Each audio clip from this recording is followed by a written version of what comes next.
Brian Shaw and Eddie Hall.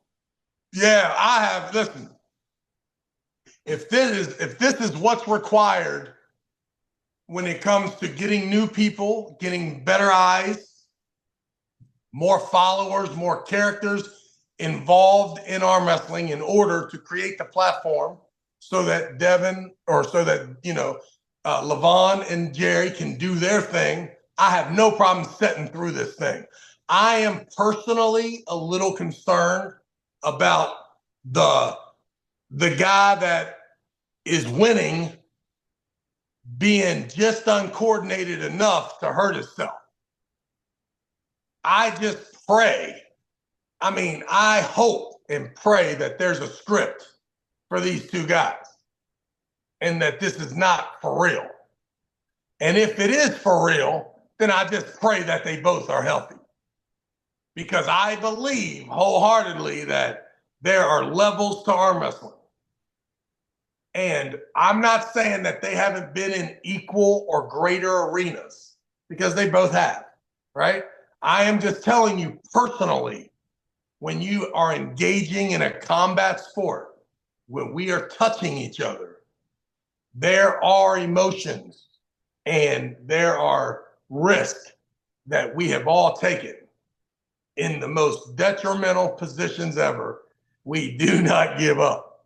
And that has a lot to do with us practicing every Tuesday and Wednesday for 100 years, right? Before we ever experience the call out of the two people, the lights, the business, the stage of the highest level of arm wrestling. All that I'm saying is that I have a feeling that when I was at my strongest and I am trying my best to arm wrestle, if you would have paid me money, I would have attempted to do the strongman competitions, right? If it had been, hey, you and Devin go out there and do the same fucking thing that they just did, we'll give you $10,000. It's for this show. Pros versus fucking Joes, no problem, right? But you still cannot put 600 pounds on the bench press if we can't bench 600 pounds. Mm-hmm. There are going to be some moments, if this is a real match, where potentially you ain't gonna be able to feel your hand and arm and shoulder. You're just at a 100% maxed out, goofy ass, unnatural position that I can't imagine either one of these guys have been in those positions yet. You can't duplicate it at practice. You can't duplicate it in a double elimination tournament. I'm telling you that it is a tough gig if you have stopped your match for 5 to 10 seconds against one person and then you have to pull that person again. There are good luck, gentlemen. Listen to me. If I were you too, I would rehearse. This is more dangerous than boxing. Listen to me. Way, way more dangerous to your fucking health if you think that this couldn't be potentially terrible. Hold on. People die from boxing. Nobody. Yeah, I'm talking about these two dudes. These two guys boxing each other would be less dangerous than arm wrestling in a super match for 6 rounds. Very scary. And do they even have the ability to understand when the match is over? Right? And I'm talking about even the winner. Like, is the winner dumb enough, right, to once he gets positioning to do what the smart guy that's not that strong does to the novice arm wrestler? Is he takes his hand and then lets him get on over here to 10 o'clock because he thinks he's doing him a favor. Right. Right? There are a lot of problems associated with these two guys going 100%. And I am soft. The older I get, I don't want to watch people arm wrestle that aren't veterans. And not only veterans, I want the veteran to make sure that he isn't just coming back. This motherfucker active arm wrestlers that understand the situation, this could be bad. So I just pray that they've got a little format, and both of them have been instructed that anybody who tells them it's okay to go out there and go 1,000%, just like you would trying to win the strongman competition, listen, don't do it. Do not do it. And then also, too, I could be very over the top. Maybe one of them is just, I think that from the outside looking in, it looks to me like Eddie Hall may be doing a business setup and that the other guy might be interested in arm wrestling. Okay, yeah, that's fair enough. I could be completely wrong about that. I do not know that to be true. But if that is true, maybe that they have an understanding as well, you know. Because if I wasn't interested in strongman, but John Brzenk or Devin needed to use me for some perception to start their strongman career, I'm in, guys. Whatever you need. You need me to act like the shit's heavy, I'm in. Hey, it's funny you said that about emotions, right? And that's something nobody really will tell you, and that's something you will not tell yourself. How many different emotions are there during the actual match that you will actually lie even yourself to after the match is over? You will not even tell yourself this feeling were there after. Oh no, man, I did that because this. No, no, no, no, no, no, no. Yeah, you're in a fucking weird. Listen, Those they emotions are. 10 seconds ago after it's all over, like yeah, you forgot how much of a depression and emotional meltdown you went through, and nobody knows about it, and you just erased it out of you as soon as that pad is done. Ladies and gentlemen, I have opened up Pandora's box.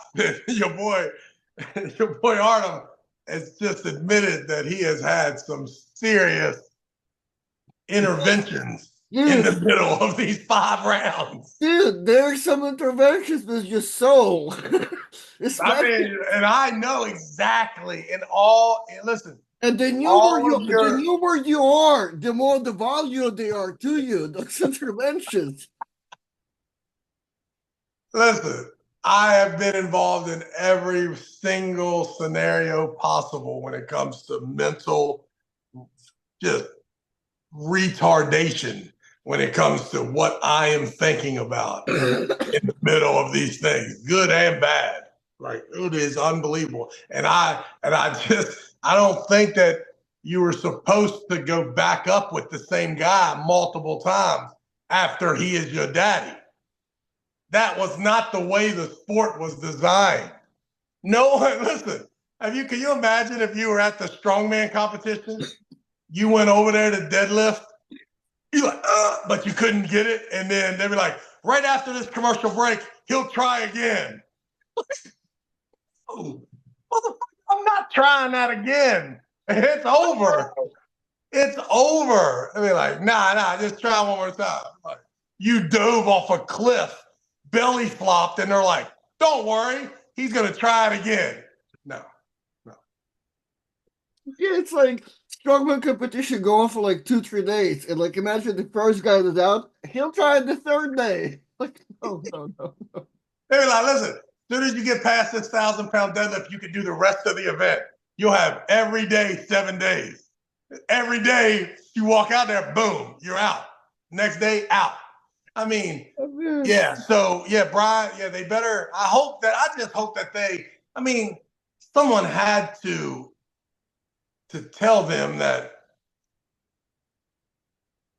a 50-50, 6, 7 rounds with two people that have never, ever, like, everybody thinks they're amazing. Everyone is going to be, everyone has the same, like, big respect for Levon and Jerry. If that thing turns into 50-50 war, it is so long. There is so much output and so quick. Like it's an individual strongman event back to back to back with 1 minute break. That's what, because you're not listening. The Atlas Stone or the deadlift that you almost get or that you do get after everyone sees your exertion at 1,000%. There's nothing different than when Jerry and Michael are trying to pin each other after the 9-minute mark. Like there's nothing different. Just know that when that is over, they gave them 1 minute to do it again. Just know that there's going to be some weird feelings cardiovascularly that you've never experienced. And there's going to be positions that you find comfort in that will not help you win the match. It will only help with your comfort level during the match.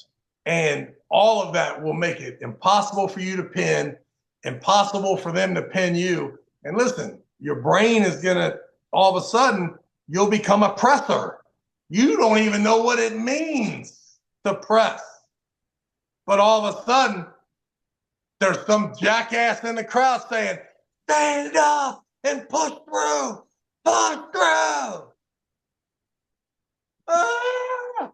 I mean, listen, I am praying. And listen, this wouldn't be good for anybody for one of them to get hurt. So I just hope they bring their viewers. And listen, all indications are that both guys are awesome dudes. When you hear Neil Pickup talk about, his guy, there's no doubt about it. And then the guys that have been up there with the big man, they all act like he's the greatest, most humble, nicest dude in the world. So, I mean, I just hope there was some sort of a business plan, or like we had these talks, because I believe that Devin had to have this talk before he boxed that dude. Be like, listen, motherfucker, listen, be careful. Do you want to be careful he doesn't break your jaw or knock your teeth out? Right? Like, and listen, that could have been bad. Could have been bad, right? It just didn't. It was okay.